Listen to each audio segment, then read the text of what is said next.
Olá, boa tarde. Sejam bem-vindos a mais uma edição de Mercado e Companhia. Vejam os destaques de hoje. Governo confirma para a próxima terça-feira o lançamento do Plano Safra das 19h20. Departamento de Agricultura dos Estados Unidos projeta menor safra de milho no país em 4 anos. Presidente Jair Bolsonaro deve assinar hoje medida provisória que acaba com prazo para adesão ao Cadastro Ambiental Rural. E dólar atinge um dos mais baixos patamares dos últimos 2 meses. Tem tudo isso e mais. A partir de agora, o Mercado e Companhia já está no ar. A cerimônia de lançamento do Plano Safra 2019-2020 está marcada para a próxima terça-feira, dia 18 de junho. A confirmação da nova data foi feita pelo Ministério da Agricultura, depois de deputados e senadores aprovarem por unanimidade o projeto de lei que autoriza crédito extra de 248 bilhões de reais ao governo federal. O repórter Rafael Valendorf tem mais detalhes.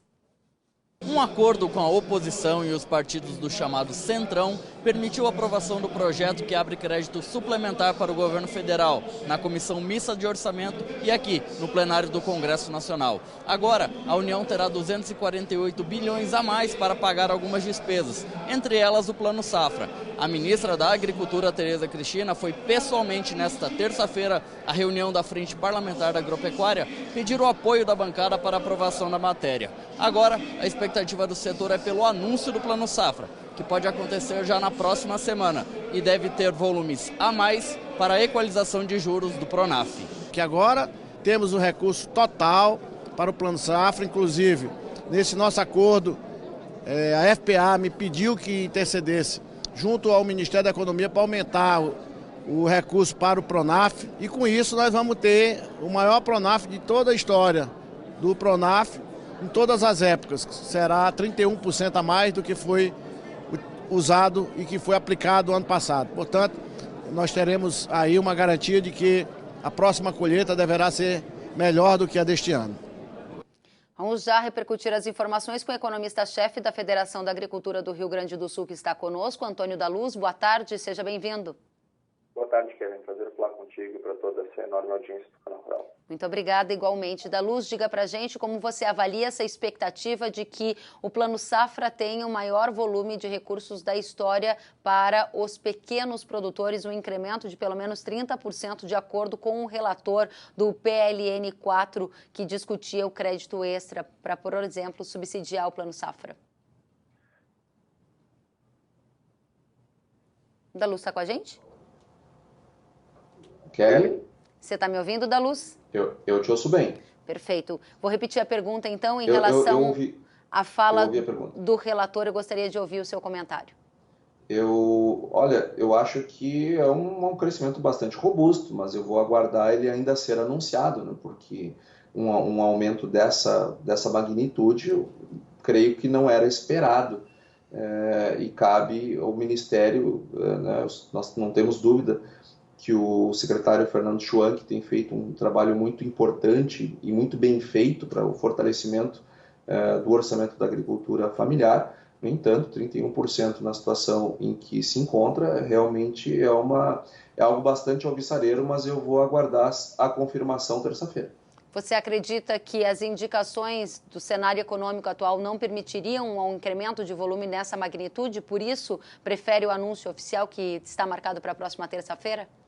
O Ministério da Agricultura, que agora reúne a agricultura inteira, né, não tem mais aquela divisão ideológica que existia no passado, ele precisa fazer escolhas bastante difíceis para conseguir ter um crescimento dessa monta, porque a agricultura familiar ela tem um juro equalizado, diferente do juro da agricultura regular, que não tem juro equalizado. Não é equalizado, tem subvenção, mas não é equalizado. O da agricultura familiar tem equalização e subvenção. Então, o mais caro para o governo é o juro da agricultura familiar. Então, botar um crescimento de 31% em cima do ano passado, sem dúvida vai ser uma concentração orçamentária bastante diferente do que foi nos últimos períodos. E se confirmada essa expectativa do relator do PLN, o deputado Wildo Rocha, você acredita que outros segmentos da agropecuária pagariam mais, a exemplo dos médios e grandes, para que os pequenos possam ter algum tipo de vantagem nesse novo ciclo? Sim, a gente tem que fazer escolhas, né? E se a gente vai botar mais num lado, vai faltar no outro. Agora também é importante ressaltar, né, Kellen, que a subvenção que o governo dá no crédito rural dos produtores médios e sobretudo dos regulares, ele não chega, né? Ele não chega. Nós não vemos chegar esse dinheiro. Porque, por exemplo, agora a gente deve ter um juro controlado na casa dos 9% e já tem agente financeiro oferecendo dinheiro a 9%. E sem a parafernália do crédito controlado. Então, quer dizer, quando a gente pega o crédito controlado, o juro que é cobrado, que é anunciado, mais o projeto, mais o 0,5% para ler o projeto, mais o seguro de vida, mais o título de capitalização, mais as tarifas bancárias e cartoriais, mais aquilo, esse juro vira 16%. Então, na verdade, o que o governo pode estar fazendo é botar dinheiro bom numa coisa que é mais eficiente do que numa outra que não reverte tanto em benefício ao produtor. Agora, também é importante ressaltar que está sendo discutido dentro do governo, inclusive junto com as entidades, a criação de mecanismos para que o produtor tenha instrumento para buscar recursos fora dos tradicionais financiadores da agricultura. Assim como a gente tem um FDIC, está se estudando se criar um fundo para o agro, onde os fundos de investimento possam financiar o agronegócio, que hoje eles não podem, eles não têm instrumento para isso. Então, medidas como essas, elas suavizam um pouco esse direcionamento do orçamento, se é que isso vai acontecer, agora não mitiga totalmente. Bom, para a gente encerrar, você já deixou claro que precisa do anúncio oficial para confirmar essa expectativa de incremento de volume para pequeno produtor. Já também sinalizou a sua crença de que os juros serão mais altos do que o atual Plano Safra, ao redor de 9%, você acabou de mencionar. Diante deste contexto, ainda de expectativas em relação ao Plano Safra e de muitas incertezas em relação ao cenário econômico do país, a dúvida do produtor vai ser mais difícil acessar crédito esse ano? Qual a melhor alternativa na visão do especialista em economia, Antônio da Luz? Vai ser mais difícil sim, Kellen. Vai ser mais difícil porque os produtores estão com níveis de endividamento elevados. Nós temos um processo nesse sistema de crédito rural que nós conhecemos hoje. Nós temos nos últimos anos expulsado muita gente do crédito rural. E nós temos tido menos recursos de fato, não anunciado, o governo anuncia quando ele quiser, mas de fato a gente tem menos dinheiro e por uma necessidade cada vez maior de capital, porque os custos de produção estão aumentando.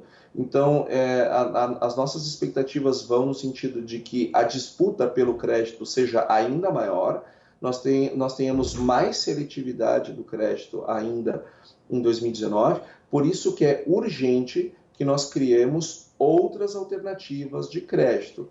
O sistema de crédito rural, tal qual a gente conhece, chegou no seu ocaso, e ele só está sendo mantido e vinha sendo mantido pelos governos anteriores, porque ele politicamente é interessante, porque na prática ele é uma coisa que vem se tornando cada vez pior e tem expulsado os produtores do crédito.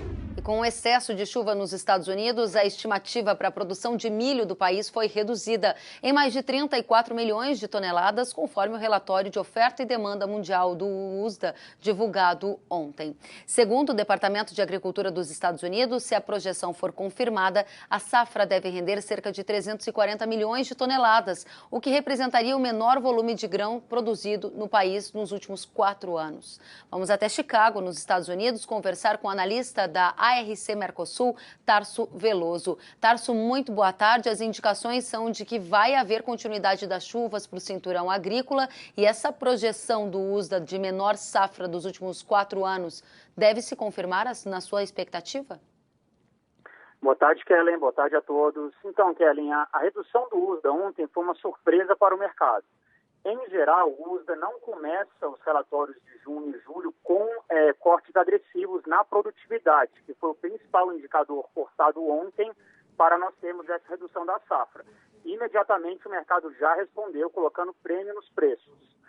Existe ainda um sentimento aqui em Chicago que, como o USDA não faz cortes em junho e já fez um corte agressivo, outros cortes poderão vir em julho e agosto, a depender primeiro das chuvas que vão cair nos próximos dias e do desenvolvimento da safra e do ritmo de plantio que os produtores ainda estão tentando trabalhar hoje, mesmo fora da janela. Agora, a expectativa é que o preço ao produtor brasileiro suba diante desta condição? Sim. Os preços do mercado interno, apesar da safrinha de um tamanho muito grande, os preços devem continuar em alta e sustentados.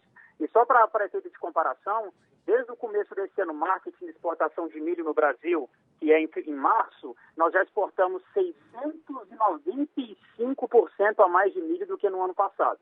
Então, ou seja, as ofertas brasileiras de milho, elas são baratas, competitivas no mercado internacional, e a safra americana continua encolhendo, nós vamos receber mais demanda para o nosso milho se isso continuar acontecendo.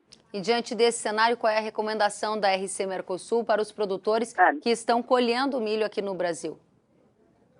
Nesse caso, por exemplo, como você falou, Kellen, o clima mostra muita chuva para cá, os preços sobem hoje na Bolsa 20 pontos na soja, 5 pontos no milho. Se as chuvas continuarem e o USDA continuar cortando a produção, a tendência de preços é de alta. Então, quem não vendeu muito ainda, vale a pena adicionar alguma coisa. Quem já vendeu uma quantidade boa, pode ficar de olho aí que mais altas podem acontecer. Agora, você destaca muito bem que o preço da soja hoje registra ganhos de mais de 2 dígitos na Bolsa de Chicago, enquanto o milho sobe menos do que isso. Por que a soja está subindo muito mais nesse momento, na sua avaliação? É porque vai ter muito mais complicação do ponto de vista agronômico que envolva a cultura da soja de agora em diante? Na verdade, porque a janela do milho já acabou. Quem está plantando agora está arriscando e esses prêmios climáticos para o milho já foram adicionados. Na soja, havia expectativa que a janela se encerra no final de junho, havia expectativa que o clima iria secar em junho e a safra seria plantada. Agora o que nós estamos vendo são quantidades imensas de chuvas que apareceram no radar nesta manhã, e isso pode impactar tanto o plantio, então a gente vai plantar provavelmente menos do que era previsto, e a produtividade da soja também será afetada. Então a soja, quanto o milho na semana passada recebeu prêmios climáticos nos preços, a soja não recebeu tanto. Hoje a soja começa a receber, e a tendência é que, como os fundos ainda estão muito vendidos, eles vão começar a sair dessas posições e os preços devem continuar subindo aqui na CBOT. Ou seja, muito claramente a sua indicação é de que há um movimento favorável à elevação do preço do milho no Brasil, puxado também por problemas climáticos nos Estados Unidos, e acaba de dizer que essa situação de mais chuva presente nos modelos de meteorologia de agora em diante devem favorecer altas também para o preço da soja. Aqui no Brasil, Tarso, os produtores já começaram a vender a safra 19/20, inclusive algumas consultorias reportam que a comercialização está acima da média histórica para o período. É hora de fechar um pouco mais de negócio de soja ou tem que esperar, porque se essa chuva vier mesmo, o preço vai subir mais? Se a chuva vier e a safra aqui nos Estados Unidos for menor de 110, for próximo a 105 milhões de toneladas, o preço do Brasil pode subir mais também. O que a gente tem que tomar um pouco de cuidado é que tem um fator político da guerra comercial que é impossível prever, né? Pode ser que os Estados Unidos e a China façam um acordo, e isso será muito benéfico para o produtor americano, que vai ter os chineses comprando muita soja aqui.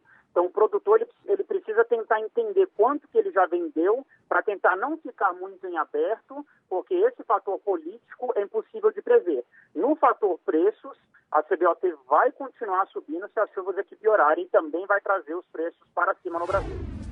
Sentiu falta de algum conteúdo? Acesse canalrural.com.br.